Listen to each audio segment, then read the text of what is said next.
آواز دیتی ہوں.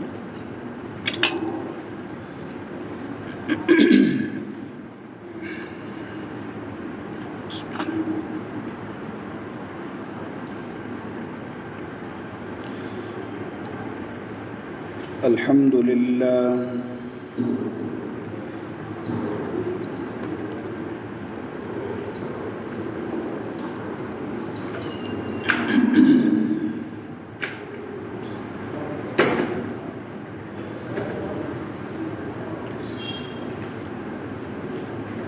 الحمد للہ الحمد للہ نحمده ونستعینه ونستغفره ونؤمن به ونتوكل عليه ونعوذ بالله من شرور أنفسنا ومن سيئات أعمالنا من يهده الله فلا مضل له ومن يضلله فلا هادي له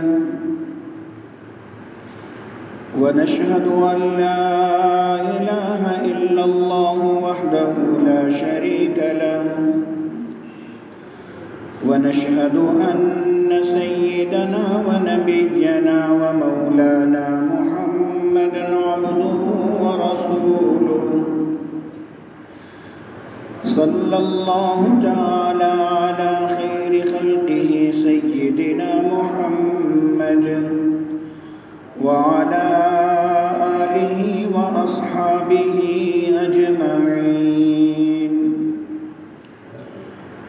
أما بعد فأعوذ بالله من الشيطان الرجيم بسم الله الرحمن الرحيم إنا نحن نزلنا الذكر وإنا له لحافظون قال النبي صلى الله عليه وسلم الصيام والقرآن يشفعان للعبد يوم القيامة أو كما قال عليه الصلاة والسلام.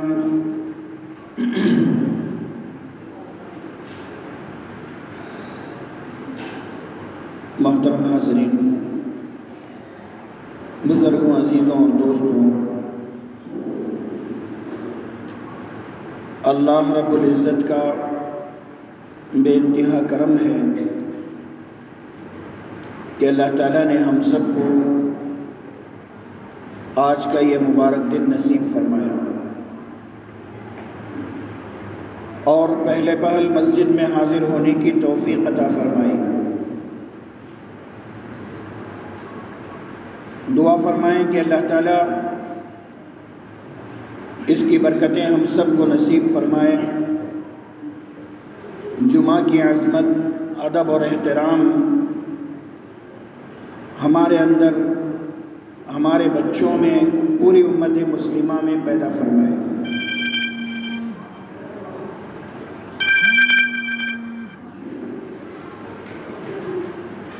محترم حاضرین، اگرچہ کہ آج جمعہ ہے اور جمعہ کا بیان بھی ہونا ہے، لیکن ایک اور بے انتہا خوشی اور مسرت کا موقع اس میں شامل ہو گیا. جیسا کہ آپ حضرات کو معلوم ہے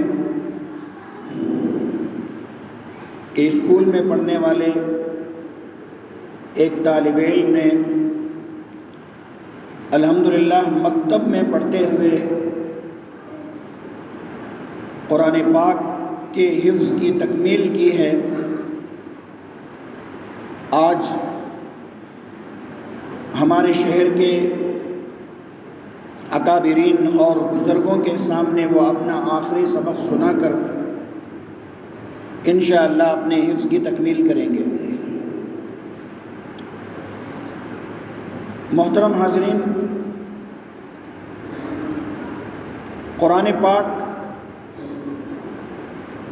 اللہ رب العزت کی عظیم الشان کتاب ہے، اللہ تعالیٰ کا کلام ہے۔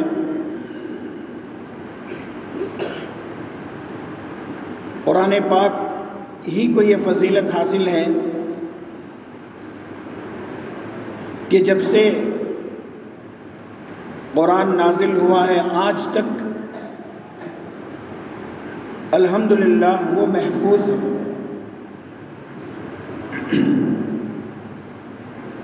قرآن کے علاوہ دنیا میں کوئی ایسی کتاب نہیں ہے جو اس کے لکھنے کے بعد اس میں تحریف اور تبدیلی کی گئی ہو اور اس میں کچھ زیادہ کیا گیا ہو، کچھ کم کیا گیا ہو۔ ہر کتاب میں یہ چیز موجود ہوتی ہے۔ پہلا ایڈیشن آتا ہے، اس میں جو چیزیں ہوتی ہیں دوسرے ایڈیشن میں اور کچھ زائد چیزیں کر دی جاتی ہیں یا اور کچھ کمی کر دی جاتی ہے، لیکن صرف قرآن پاک یہ ایک ایسی کتاب ہے جو تقریباً 1500 سال پہلے اللہ کے نبی علیہ السلام پر نازل ہوئی اور آج تک اپنی اصلی حالت میں محفوظ ہے۔ نہ اس میں ایک آیت ادھر سے ادھر ہوئی، نہ کسی طرح کی کوئی تبدیلی اس میں ہوئی، نہ ایک زیر اور زبر بدلا، نہ ایک نقطہ بدلا، نہیں۔ وجہ اس کی یہ ہے کہ اللہ رب العزت ارشاد فرماتے ہیں اِنَّا نَحْنُ نَزَّلْنَا الذِّكْرَ وَإِنَّا لَهُ لَحَافِظُونَ، کہ ہم ہی نے قرآن پاک کو نازل کیا اور ہم ہی اس کی حفاظت کرنے والے ہیں۔ جب اس کی حفاظت کی ذمہ داری اللہ نے لے لی اور اللہ کے پاس چلی گئی تو پھر اس کی حفاظت میں کسی طرح کا کوئی شک اور شبہ نہیں کیا جا سکتا۔ یقیناً آج تک محفوظ ہے اور قیامت تک انشاءاللہ محفوظ رہے گی۔ کوشش کرنے والوں نے تو بہت کوشش کی، حضور اکرم صلی اللہ علیہ وسلم کو طعنہ دینے والوں نے بہت طعنے دیے۔ قرآن پاک کہتا ہے ام یقولون افترا، کہ حضور صلی اللہ علیہ وسلم کے جو دشمن تھے وہ آپ سے یہ کہتے تھے کہ یہ قرآن تو محمد صلی اللہ علیہ وسلم نے اپنی طرف سے گھڑ لیا ہے، اپنی طرف سے وہ بنا کر کے ہمارے سامنے پیش کرتے ہیں، کوئی اللہ کی طرف سے نازل شدہ کلام نہیں ہے۔ جب انہوں نے یہ کہنا شروع کیا اور اسے اللہ کا کلام ماننے سے انکار کر دیا تو اللہ تعالیٰ کی طرف سے ان کو یہ چیلنج دیا گیا کہ اگر تم اس جیسا کلام بنا سکتے ہو تو بنا کر کے دکھاؤ، اس لیے کہ قرآن پاک عربی زبان میں ہے اور چیلنج کس سے کیا جا رہا ہے؟ عرب ہی کے لوگوں سے، اور اس وقت ان میں بڑے بڑے فصیح و بلیغ بہترین عربی جاننے والے، بہت اچھے شاعر، بہت اچھے انداز میں عربی لکھنے والے، پڑھنے والے، ایسے لوگوں سے کہا گیا۔ پہلے تو پورا قرآن لانے کے لیے کہا گیا کہ اگر واقعی تم یہ کہتے ہو کہ یہ اللہ کا کلام نہیں ہے فَأْتُوا بِكِتَابٍ مِثْلِهِ، اس جیسی ایک کتاب بنا کر کے دکھاؤ۔ اور پھر فرمایا کہ اس کے لیے تم جس کی مدد لینا چاہو لے سکتے ہو، انسان تو انسان، جنات کو بھی اپنے ساتھ بلا لینا چاہتے ہو قرآن جیسی کتاب بنانے کے لیے تو تمہیں اس کی بھی اجازت ہے، بنا کر کے دکھاؤ۔ جب وہ پوری کتاب نہیں بنا سکے، عاجز آ گئے، تو پھر اللہ تعالیٰ کی طرف سے یہ حکم آیا فَأْتُوا بِعَشْرِ سُوَرٍ مِثْلِهِ، تو کم سے کم اس جیسی 10 صورتیں بنا کر کے دکھاؤ۔ اس سے بھی عاجز آ گئے، تو پھر اللہ کی طرف سے حکم آیا فَأْتُوا بِسُورَةٍ مِثْلِهِ، کم سے کم اس جیسی ایک صورت بنا کر کے دکھاؤ۔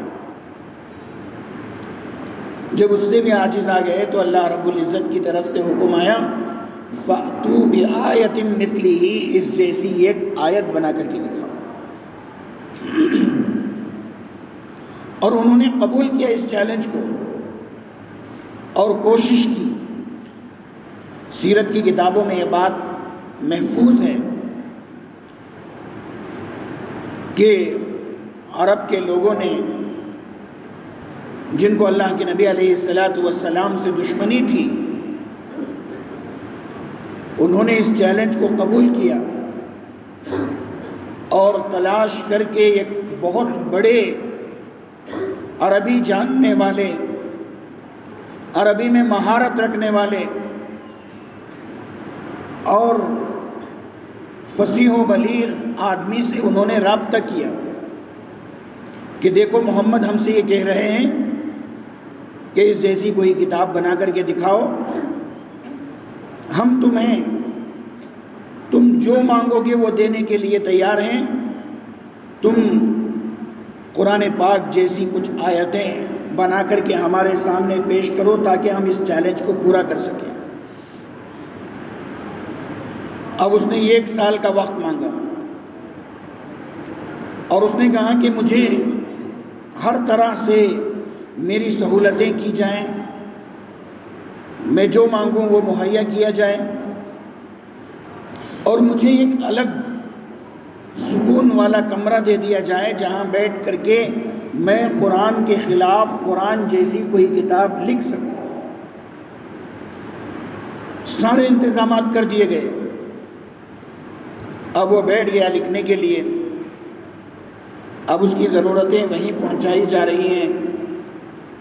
6 مہینے کے بعد مشرکین مکہ نے اس سے رابطہ کیا، گئے، جا کر کے دیکھا کہ کتنا کام ہوا ہے، تو انہوں نے دیکھا کہ وہ آدمی بیٹھا ہوا ہے، ہاتھ میں قلم ہے اور سوچ رہا ہے، اور اس کے سامنے کاغذات کا ڈھیر پڑا ہوا ہے۔ اسے پوچھا کہ بھائی کتنا کام ہوا، کیا ہوا؟ تو اس نے کہا کہ میں ان 6 مہینوں میں ایک بھی آیت نہیں لکھ سکا ہوں۔ کہا کہ کیوں؟ وجہ اس کی یہ ہے کہ میں کوئی جملہ لکھتا ہوں، کوئی آیت لکھتا ہوں عربی میں، اور اسے قرآن کے برابر اور قرآن سے کمپیئر کرتا ہوں، اس سے موازنہ کرتا ہوں، تو مجھے میرے کلام میں اور میری باتوں میں جھول نظر آتا ہے۔ قرآن پاک میں جو فصاحت اور بلاغت ہے، اس میں جو مٹھاس ہے، وہ میرے کلام میں مجھے نظر نہیں آتی، اس لیے وہ پھاڑ کر کے پھینک دیتا ہوں۔ پھر دوسرا لکھتا ہوں، پھر کمپیئر کرتا ہوں، مجھے سمجھ میں نہیں آتا، اور میرا کلام قرآن کے کلام کے برابر نہیں ہو رہا ہے، میں نے پھاڑ کر کے پھینک دیا۔ 6 مہینے سے بس یہی کر رہا ہوں، آج تک قرآن کے بدلے میں، قرآن کے مقابلے میں یہ آیت نہیں لکھ سکا۔ یہ کون کہہ رہا ہے؟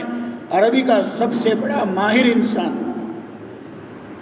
تو قرآن ہے ہی ایسی دولت اور ہے ہی ایسی کتاب، اس لیے کہ یہ اللہ کی طرف سے نازل ہوئی ہے، یہ کسی انسان کا کلام نہیں ہے، اللہ رب العزت کی طرف سے یہ زندہ معجزہ ہے۔ فرمایا کہ 3 معجزے اللہ کے نبی علیہ السلام کے آج بھی ہیں اور قیامت تک رہیں گے، انسان اس کو اپنی آنکھوں سے دیکھیں گے۔ ان تینوں میں سے ایک معجزہ قرآن پاک کا ہے۔ اللہ رب العزت اس قرآن کے بارے میں فرما رہے ہیں وَلَقَدْ يَسَّرْنَا الْقُرْآنَ لِلذِّكْرِ فَهَلْ مِن مُدَّكِرٍ، کہ ہم نے قرآن کو آسان بنایا ہے۔ کس کے لیے؟ اس کو سمجھنے کے لیے۔ اور اکثر مفسرین نے اس کی تفسیر کرتے ہوئے کہا ہے سَهَّلْنَاهُ لِلْحِفْظِ، ہم نے قرآن کو حفظ کے لیے آسان بنایا ہے۔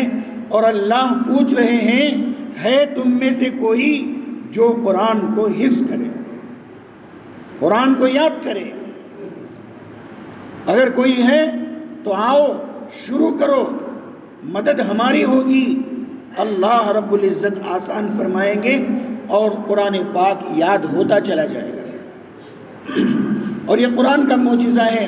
قرآن کے علاوہ کوئی کتاب ایسی نہیں ہے جو ہو بہو یاد ہو جائے اور ہمیشہ ہمیشہ وہ یاد باقی رہے، صرف یہ قرآن پاک کا معجزہ ہے۔ اور قرآن کو مٹانے والوں نے، اللہ رب العزت نے جب یہ فرمایا کہ اِنَّا نَحْنُ نَزَّلْنَا الذِّكْرَ وَإِنَّا لَهُ لَحَافِظُونَ، کہ ہم نے ہی اس قرآن کو اتارا ہے اور ہم ہی اس کی حفاظت کرنے والے ہیں۔ اگر اللہ چاہتے تو اللہ خود حفاظت فرماتے، غیب سے اللہ کے لیے کوئی مشکل نہیں ہے، لیکن چونکہ دنیا یہ دارالاسباب ہے، انسانوں کے ذہن اسباب کو ڈھونڈتے ہیں کہ کس ذریعے سے حفاظت ہو رہی ہے۔ اس لیے اللہ نے اپنے محبوب اور اپنے اچھے بندوں کو منتخب کیا، چھوٹے چھوٹے معصوم بچوں کے سینوں کو منتخب کیا کہ اپنے قرآن کی حفاظت ان سینوں میں کریں گے، اور قرآن کے الفاظ کی حفاظت اللہ رب العزت حافظوں کے ذریعے سے کر رہے ہیں۔ ہر حافظ قرآن کے دل میں، اس کے سینے میں مکمل قرآن پاک محفوظ ہے۔ آج اگر دنیا میں کسی نے کوئی غلط سلط قرآن لکھ کر کے پیش کیا، ساری دنیا کے حفاظ کھڑے ہو جائیں گے کہ یہ آیت ایسی نہیں ہے بلکہ ایسی ہے، یہ سورت کا نام یہ نہیں ہے بلکہ یہ ہے۔ ساری دنیا کے حفاظ کھڑے ہو جائیں گے۔ لہذا اللہ نے قرآن پاک کے الفاظ کی حفاظت کے لیے چھوٹے چھوٹے معصوم بچوں کے سینوں کو منتخب کیا۔ آپ جا کر کے مدرسوں میں دیکھ سکتے ہیں جہاں حافظوں کی دستار بندی ہوتی ہے، ان میں بہت سارے بچے ایسے ہوتے ہیں، کسی کی 10 سال کی عمر، کسی کی 12 سال کی عمر، کوئی 13 سال، کوئی 14 سال، بلکہ 8 سال اور 9 سال کی عمر میں بھی بچوں نے حفظ قرآن کی تکمیل کی ہے۔ اس کی بہت ساری مثالیں موجود ہیں۔ قرآن سینے میں محفوظ ہو گیا۔ اب الفاظ کی حفاظت حفاظ نے کر لی، حافظوں نے کر لی۔ اب اس کا معنی، اس کا مطلب، اس کا ترجمہ، اس کی تفسیر اللہ نے علماء اکرام کو منتخب فرمایا۔ اب عالم، مفسر، قرآن پاک کے علم کو جاننے والا، آپ کوئی بھی آیت اس کے سامنے پیش کر دیجئے، وہ فوراً ترجمہ کرے گا کہ اس آیت کا یہ ترجمہ ہے۔ کوئی مفسر ہے اور بڑا عالم ہے، وہ فوراً اس آیت کریمہ کا مطلب بتائے گا۔ کوئی فقیہ ہے اور بڑا عالم ہے، وہ فوراً یہ بتائے گا کہ اس آیت سے کیا کیا مسئلے نکلتے ہیں، کیا کیا احکام اس میں بیان کیے گئے ہیں، اس کی کیا کیا حکمتیں ہیں، کس وقت یہ آیت نازل ہوئی جسے شان نزول کہا جاتا ہے، اور اس کے پڑھنے کا جو طریقہ ہے اللہ نے اس کی حفاظت کے لیے قرآء کرام کو منتخب فرمایا۔ اب ہر قاری یہ جانتا ہے کہ کہاں وقف کرنا ہے، کہاں تلاوت کو روکنا ہے، کہاں نہیں روکنا ہے، کہاں ملا کر کے پڑھنا ہے، کس جگہ ملا کر کے پڑھیں گے تو ترجمہ ٹھیک رہے گا، کس جگہ سانس توڑنا ہے، کس جگہ سانس نہیں توڑنا ہے، یہ کہ حرف کو کیسے ادا کرنا ہے۔ سین بھی اردو میں سین کی بھی ایک ہی آواز ہے، سے کی بھی ایک ہی آواز ہے، صاد کی بھی ایک ہی آواز ہے، لیکن عربی میں صاد کی آواز الگ ہے، سا کی آواز الگ ہے، سین کی آواز الگ ہے۔ یہ کون بتائے گا؟ یہ قاری بتائے گا۔ لہذا اور بہت سارے ایسے بندے جو عالم بھی ہیں، حافظ بھی ہیں، قاری بھی ہیں، ان سب کو یہ علم ہے، ایک طرف وہ قرآن پڑھیں گے، پھر وہ ترجمہ بھی کریں گے، پھر وہ اس کی تفسیر بھی بیان کریں گے، اور پھر اس کی قرات کا علم بھی آپ کو دیں گے۔ لہذا اللہ نے کسے منتخب کیا اس قرآن کی حفاظت کے لیے؟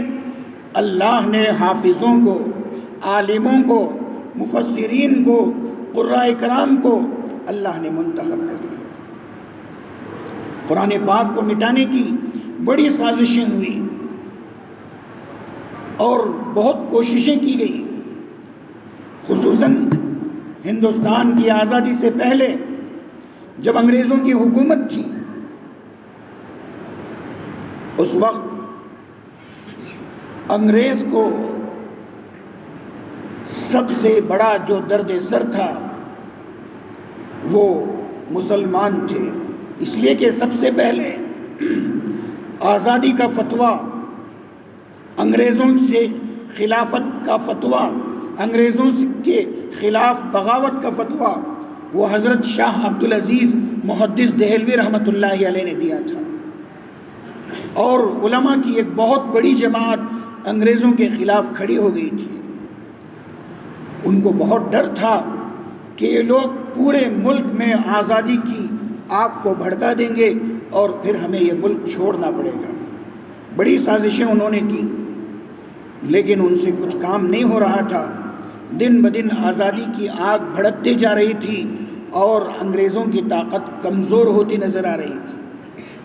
اس لیے انہوں نے ایک مشورہ بلایا، ایک میٹنگ بلائی، جس میں انگریزوں کے بڑے بڑے مشیر اور بڑے بڑے مشورہ دینے والے اور بڑے بڑے حکمت والے جمع ہوئے، بڑے عقل مند لوگ جمع ہوئے کہ کس طرح سے ہندوستان سے ایک تو اسلام کو ختم کرنا ہے، یا کم سے کم لوگوں کے دلوں سے اسلام کی عظمت کو نکال دینا ہے۔ تو بڑی بحث اور مباحثہ کے بعد ایک بہت بڑے انگریز فلسفر نے یہ مشورہ دیا کہ دو چیزیں ہندوستان سے ختم کرو، خود بخود اسلام مٹ جائے گا اور لوگوں کے دلوں سے اسلام کی عظمت ختم ہو جائے گی۔ یہ ان کے علماء ہی ان کو دین اسلام پر ثابت قدم رہنے کا درس دیتے ہیں، دین اسلام کی عظمت کو سمجھاتے ہیں، جس کی وجہ سے یہ اور زیادہ دین اسلام پر مضبوط ہوتے چلے جاتے ہیں۔ اس لیے علماء کو ختم کرو، عالم نہیں رہے گا، کوئی ان کو سمجھانے والا نہیں رہے گا، کوئی ان کی رہنمائی کرنے والا نہیں رہے گا، تو پھر یہ اپنی موت آپ ہی مر جائیں گے۔ دوسرا، قرآن پاک کو ختم کرو۔ قرآن جب تک مسلمانوں کے پاس ہے وہ ان کی طاقت ہے، وہ ان کی تقویت ہے، وہ ان کے لیے بہت بڑا سہارا ہے۔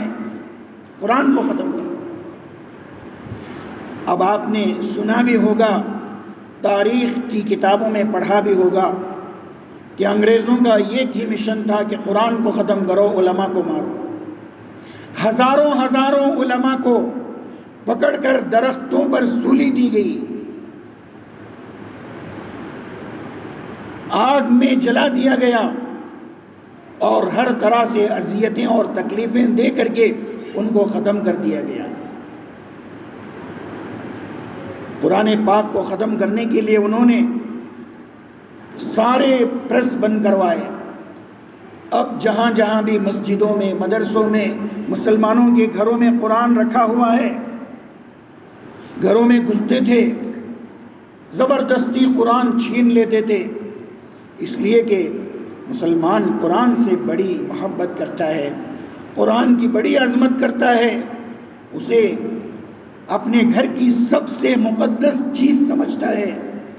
جب انگریز ظالمانہ طور پر گھروں میں داخل ہوتے تھے اور عورتیں سے قرآن مانگتے تھے، عورتیں تڑپ جاتی تھیں، بلک جاتی تھیں کہ ہم اللہ کے کلام کو کیسے دیں، لیکن ظلم کے ساتھ ان کے پاس چھین لیا جاتا تھا، وہیں ٹکڑے ٹکڑے کر کے ڈال کر وہیں جلا دیا جاتا تھا، اور انگریز چلے جاتے، مدرسوں میں گھستے، جتنے قرآن ہیں سب پر قبضہ کرتے، وہیں جلا دیتے، مسجدوں میں جاتے، قرآن پاک کو جمع کر کے سمندروں میں بہایا گیا، لاکھوں کروڑوں قرآن پاک انہوں نے ہندوستان میں جلائے ہیں اور دریاؤں میں بہائے ہیں۔ لیکن ایسے ہی تلاش کرتے کرتے چند انگریز ایک چھوٹے سے مدرسے میں گئے، جا کر کے استاذ کو دھمکی دی اور کہا کہ تمہارے پاس جتنے قرآن ہیں سب ہمارے حوالے کرو۔ استاذ بڑے عقل مند آدمی تھے، انہوں نے کہا کہ ٹھیک ہے، اس الماری میں اتنے قرآن رکھے ہوئے ہیں، یہاں اتنے رکھے ہوئے ہیں، سب لے لو۔ سب انہوں نے حوالے کر دیا۔ انگریز حیران ہوا کہ بھئی ہم جہاں جہاں بھی جاتے تھے مسلمان تڑپ جاتے تھے، مسلمان حیران و پریشان ہوتے، روتے بلکتے اور قرآن دینے کے لیے راضی نہیں ہوتے، یہ کون بے وقوف آدمی ہے جو اتنی آسانی سے سارے قرآن ہمارے حوالے کر رہا ہے۔ انہوں نے قرآن کو اپنے قبضے میں لے لیا اور جانے لگے تو استاذ نے کہا ذرا تھوڑی دیر ٹھہریے، بیٹھیے۔ ان کو بٹھایا، دو چھوٹے چھوٹے معصوم بچوں کو بلایا، معصوم بچوں کو بلایا اور کہا کہ بیٹے پڑھنا شروع کرو۔ ایک نے رکعت باندھی نماز میں، سورہ فاتحہ کے بعد الف لام میم ذالک الکتاب لا ریب فیہ، وہ حافظ قرآن تھا۔ پھر دوسرا اس کے پیچھے کھڑا ہو گیا لقمہ دینے کے لیے، 2-3 پارے اس بچے نے پڑھے، جہاں جہاں اسے اٹک آتی یا اسے کوئی شک اور شبہ ہوتا پیچھے والا بچہ اسے لقمہ دیتا۔ حضرت نے فرمایا بے وقوف انگریز، تم یہ ظاہری کتابی شکل میں جو قرآن ہے اس کو تو مٹا دو گے، اس کو تو تم ضائع کر دو گے، لیکن بتاؤ ان معصوم بچوں کے سینوں میں جو قرآن محفوظ ہے تم اسے کیسے ضائع کرو گے، کیسے مٹاؤ گے؟ اور یاد رکھو ہندوستان میں صرف یہ 2 بچے نہیں، ایسے ہزاروں لاکھوں بچے ہیں جن کے سینوں میں قرآن پاک محفوظ ہے، جن کو حافظ قرآن کہا جاتا ہے۔ لہٰذا میرے دوستوں، اللہ رب العزت نے اپنے کلام کی حفاظت کی ذمہ داری لی، اور کلام کی حفاظت حفاظ کے ذریعے سے فرما رہے ہیں، علماء کے ذریعے سے فرما رہے ہیں، مفسرین کے ذریعے سے فرما رہے ہیں، قراء کرام کے ذریعے سے فرما رہے ہیں، اس لیے ان کے دلوں میں قرآن محفوظ ہے۔ اس لیے ہمیں ان حفاظ کرام کی ہمت افزائی کرنی چاہیے، انہیں محبت کی نظر سے دیکھنا چاہیے۔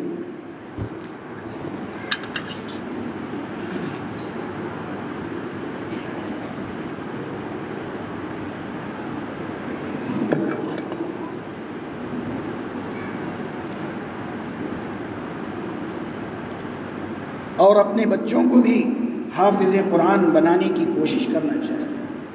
حدیث پاک میں آتا ہے کہ کل قیامت کے دن حافظ قرآن سے کہا جائے گا کہ تم پڑھتے جاؤ اور جنت کے درجوں پر چڑھتے جاؤ، جہاں تمہاری آخری آیت ہوگی وہی تمہارا ٹھکانہ ہے جس طرح تم دنیا میں ٹہر ٹہر کر پڑھتے تھے۔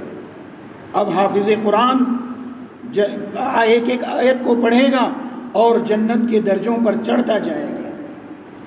حدیث پاک میں ہے کہ حافظ قرآن کے ماں باپ کو کل قیامت کے دن اللہ رب العزت ایک ایسا روشن اور خوبصورت نورانیت والا تاج پہنائیں گے جس کی نورانیت کے سامنے سورج کی روشنی بھی ماند پڑ جائے گی۔ لوگ دیکھیں گے یہ کون خوش نصیب لوگ ہیں، کہا جائے گا کہ یہ حافظ قرآن کے ماں باپ ہیں۔ کل قیامت کے دن حافظ قرآن کو جو اپنے قرآن کو محفوظ رکھے اور اس پر عمل کرے، اس کے حلال کو حلال جانے، اس کے حرام کو حرام جانے اور قرآن پاک کی حفاظت کرے، اس ایسے حافظ قرآن کو اپنے خاندان کے ایسے 10 لوگوں کی سفارش کا حکم دیا جائے گا اور حق دیا جائے گا کہ جن پر جہنم واجب ہو چکی ہوگی۔ اپنے خاندان کے ایسے 10 لوگوں کی سفارش کا حق دیا جائے گا جن پر جہنم واجب ہو چکی ہوگی، اور وہ حافظ قرآن اپنے ان خاندان کے 10 ایسے افراد کو جہنم جن پر واجب ہو چکی ہوگی سفارش کر کے انہیں جنت میں لے جائے گا۔ اللہ اکبر! حافظ قرآن کی اس سے بڑھ کر اور فضیلت کیا ہونی چاہیے؟ اللہ کے نبی علیہ السلام نے فرمایا کہ حافظ قرآن کی عزت کرو اور اپنے بچوں کو قرآن پاک حفظ کراؤ۔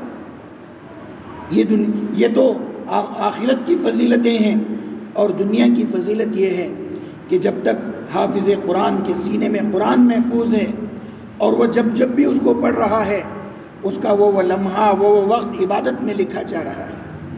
حافظ قرآن کو اللہ رب العزت عجیب و غریب عزت سے نوازتے ہیں۔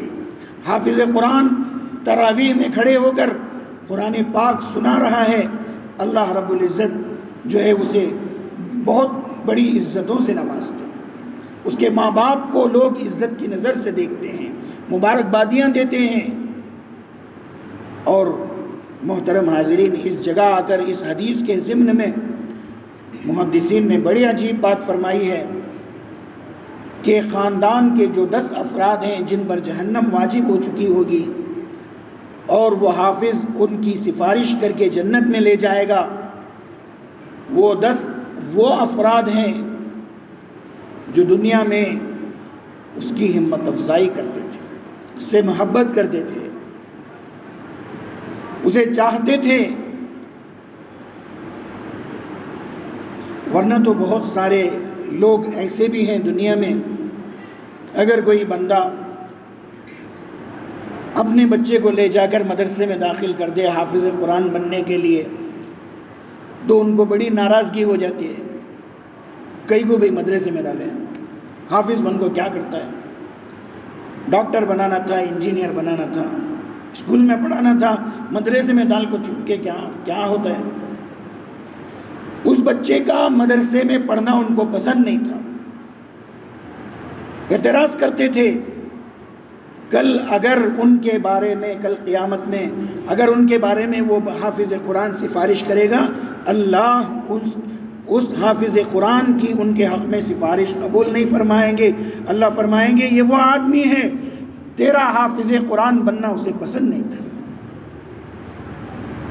تیرے حافظ قرآن بننے کو لے کر یہ اعتراض کرتا تھا، ناراض ہوتا تھا، تیرے باپ کو اس نے تانے دیے، اسے دنیا کی تعلیم پسند تھی، لہٰذا اللہ رب العزت اس کے حق میں سفارش قبول نہیں فرمائیں گے، رد کر دی جائے گی۔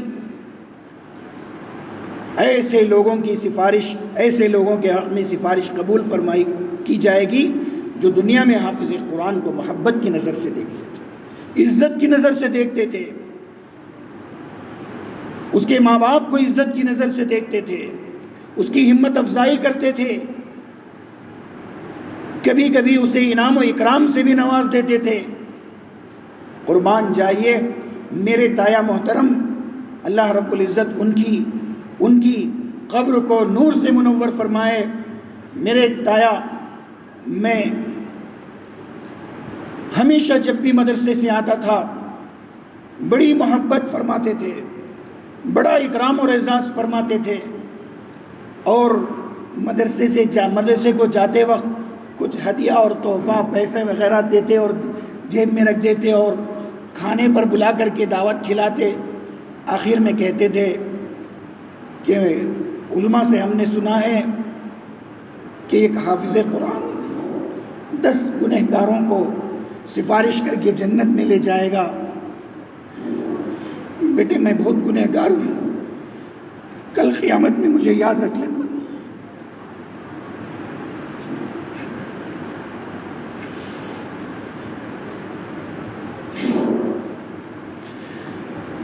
میں گنہگاروں میں ہوں گا تو مجھے ڈھونڈ لے۔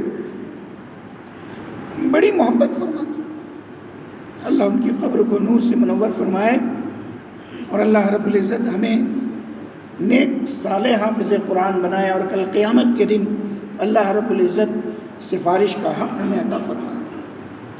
لہذا فرمایا کہ ایسے لوگوں کے بارے ہی میں اللہ سفارش قبول کریں گے جو دنیا میں محبت کی نظر سے دیکھتے تھے۔ ان کا حافظ قرآن بننے پر ان کو اعتراض نہیں تھا۔ بہت سارے لوگ اعتراض کرتے ہیں، ناراض ہو جاتے ہیں، مدرسے میں پڑھ کو کیا کرتا ہے بابا، حافظ بن کو کیا کرتا ہے، عالم بن کو کیا کرتا ہے۔ نہیں میرے دوستوں، الحمدللہ یہ بہت خوشی کی بات ہے۔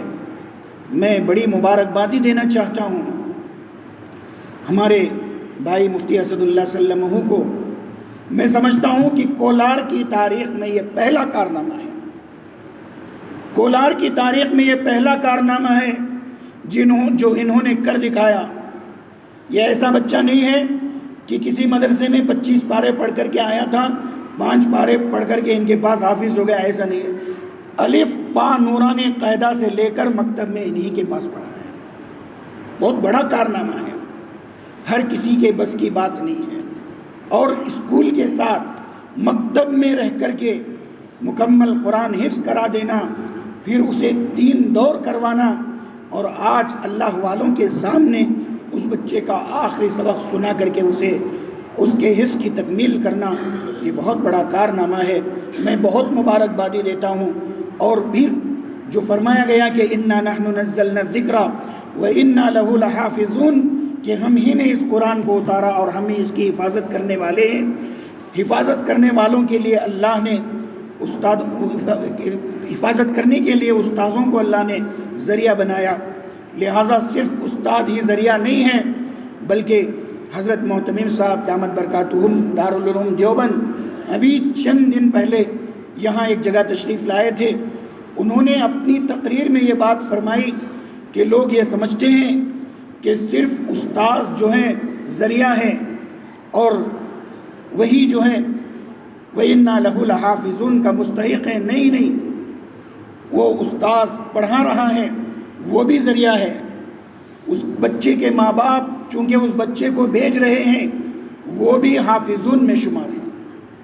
اس مسجد کے ذمہ دار حضرات اس استاذ کا ساتھ دے رہے ہیں وہ بھی حافظون میں شمار ہیں۔ کوئی جاتا جاتا اس درسگاہ کو محبت کی نظر سے دیکھ رہا ہے وہ بھی حافظون میں شمار ہے۔ کوئی مالی تعاون کر رہا ہے وہ بھی حافظون میں شمار ہے۔ سب حفاظت کرنے والوں میں شمار ہیں۔ کل اللہ رب العزت ان سب کو وہ اجر عطا فرمائے۔ اس لیے میرے دوستو یہ کوئی معمولی بات نہیں ہے۔